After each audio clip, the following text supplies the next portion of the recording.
Pozdrav svima, danas je 16.1.2016. i prošlo je 3 mjeseca na Rakutanu.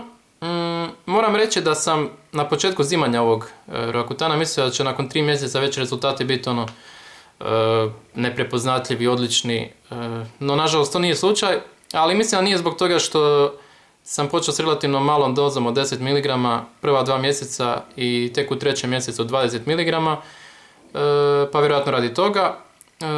Dakle, moram reći da sam bio kod dermatologice u četvrtak i prepisala mi je dozu od 30 mg za ovaj mjesec, 4. mjesec, i nadam se da će sada biti bolje.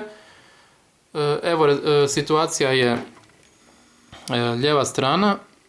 Brio sam se s električnim brijačem, a sad ću vam reći zašto. Radi ovog ovdje. Dakle, imam jedan veliki problem ovdje, nisam ga imao još već ovakvu potkožnu aknu nisam imao već jedno od početka uzimanja Rakutana i to je ono što me najviše smeta zato što boli i ne znam, ne sviđa mi se nikako. Dobro, meni se nijedna akna ne sviđa, ali ova mi se pogotovo ne sviđa, baš zato što boli i zato što je pod kožom.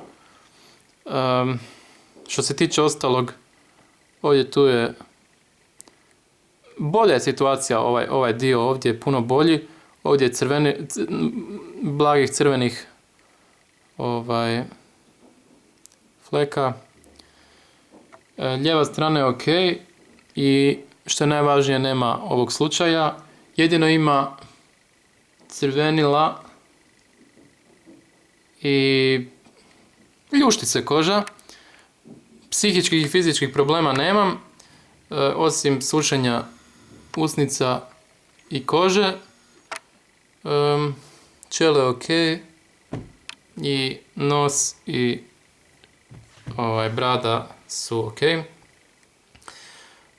Doduše malo crvenkasti, ali dobro.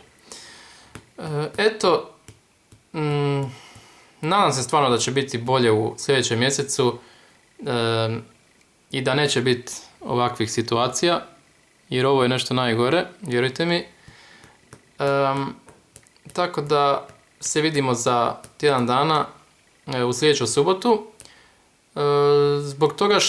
Zbog ovog, inače sam postavljao nedjeljom i ponedjeljkom, ali ću postavljati sada subotom zbog ovog neslaganja između 28 dana, što je 4 tjedna i 30 tableta itd. itd. Dakle, subotom ili nedjeljom ću postavljati. To je bilo to. Vidimo se za tjedan dan. Pozdrav!